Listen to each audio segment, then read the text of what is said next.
Assalamualaikum warahmatullahi wabarakatuh. Selamat pagi, selamat siang, selamat malam yang lagi nonton video ini.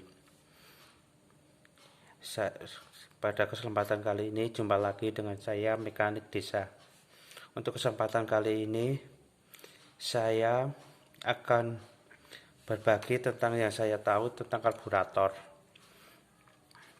Jika ada salah-salah kata atau penjelasan yang tidak tepat, mohon dikoreksi ataupun dimaafkan sebesar-besarnya.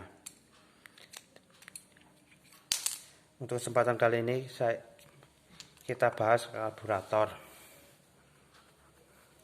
Bagian-bagian dari karburator itu terdiri dari ini ada yang disebut bagian rumah karburator. Seperti ini bagian-bagiannya.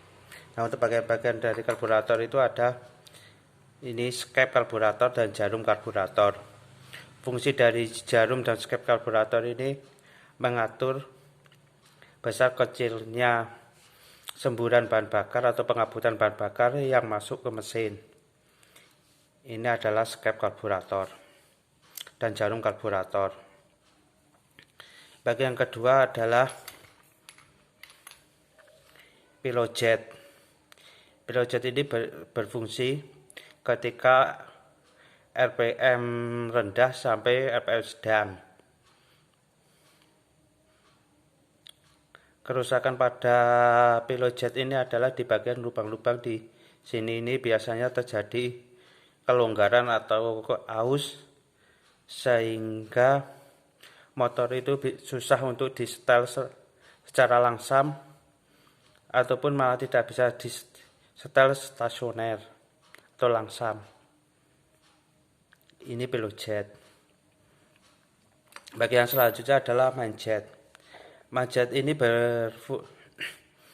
bekerja pada RPM sedang dan RPM tinggi. Kerusakan pada main jet itu pada lubang sini dan lubang-lubangnya. Di lubang bagian sini ini biasanya terjadi keausan atau longgar sehingga menyebabkan motor itu tidak bisa langsam ketika disetel ataupun berebet. Ini yang dinamakan main jet. Untuk komponen selanjutnya adalah perscape. Fungsi dari perscape ini adalah untuk mengembalikan ketika kita memutar gas, terus jarum skep dan skep ini akan naik. Begitu menaik, kita lepas gas, ini dia nanti akan turun dengan sendirinya karena terdorong oleh per ini.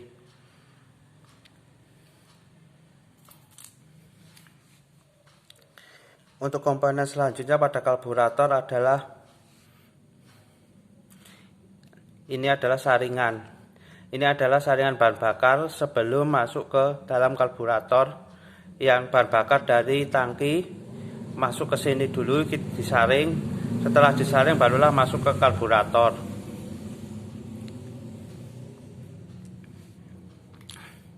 Komponen yang selanjutnya adalah apung-apung dan jarum apung-apung. Fungsi dari apung-apung dan jarum apung-apung ini adalah mengatur banyaknya bahan bakar yang masuk ke karburator, ke tampungan bahan bakar di karburator, sehingga tidak melebihi dari tampungan ini, agar karburator tidak kelebihan bahan bakar yang ada di sini, sehingga tidak menyebabkan banjir pada karburator. Ini adalah fungsi dari apung-apung karburator.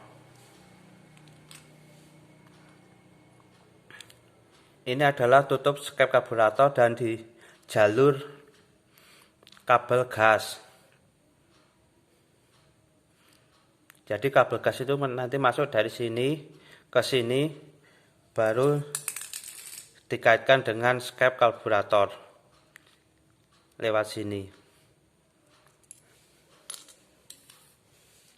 Bagian selanjutnya adalah seal dari saringan karburator. Ini berfungsi agar bahan bakar yang masuk ke saringan karburator itu tidak terjadi kebocoran, maka dikasih seal tutup saringan karburator. Untuk perakitan karburator itu seperti ini, saya contohkan untuk perakitannya. Yang pertama-tama kita pasang dulu pilot jet. Pilot jet kita pasang bagian sini, kita pasang seperti ini. Terus kita kencangkan dengan bank. Langkah selanjutnya adalah main jet. Main jet kita pasang di bagian sini. Kita pasang seperti ini.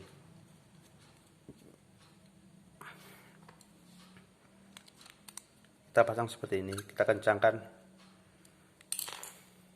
Kita kencang. Untuk langkah selanjutnya yang kita pasang adalah jarum apung-apung dan apung-apung. Untuk pemasangannya seperti ini.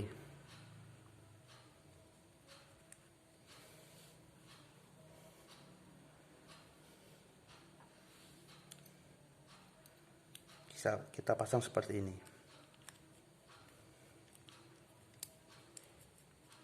Nah, seperti ini. Setelah kita pasang seperti ini, kita tutup dengan tutup atau tampungan karburator. Kita tutup seperti ini.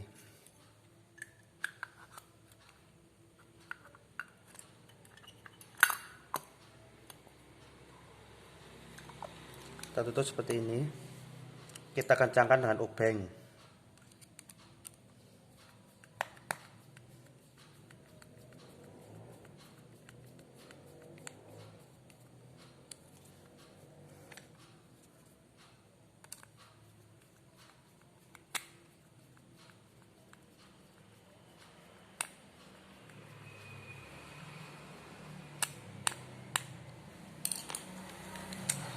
Untuk langkah selanjutnya kita pasang saringan dari karburator.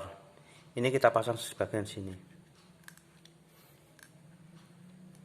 Setelah pasang seperti ini, kita pasang dari seal saringan karburator. Kita pasang seperti ini. Bagian sini. Setelah terpasang seperti ini, baru kita pasang tutup dari saringan karburator.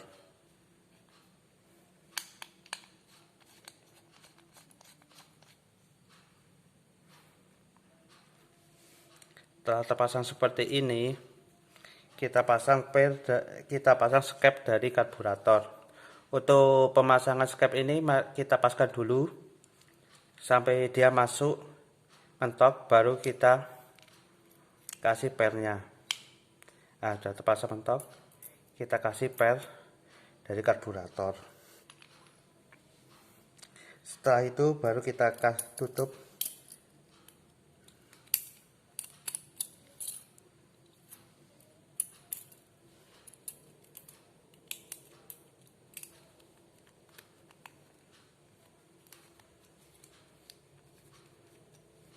dengan tutup skep karburator.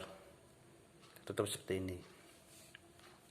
Nah, ini adalah karburator pada motor Astrea series. Ini contoh karburator dari Astrea series. Seperti ini bentukannya. Nah, untuk penyetelan karburator, pertama-tama kita putar dulu dari setelan stasionernya dulu, yang bagian ini kita besarin dulu. Setelah kita besarin, baru kita setel bagian angin-angin yang sebelah sini. Di sebelah sini nih kita cari pada teriakan motor yang paling tinggi. Kalau sudah kita dapatkan teriakan motor yang paling tinggi, maka kita ambil langsamnya dari sini setelan stasioner ini. Dan waktu penyetelan karburator, itu motor harus nyala.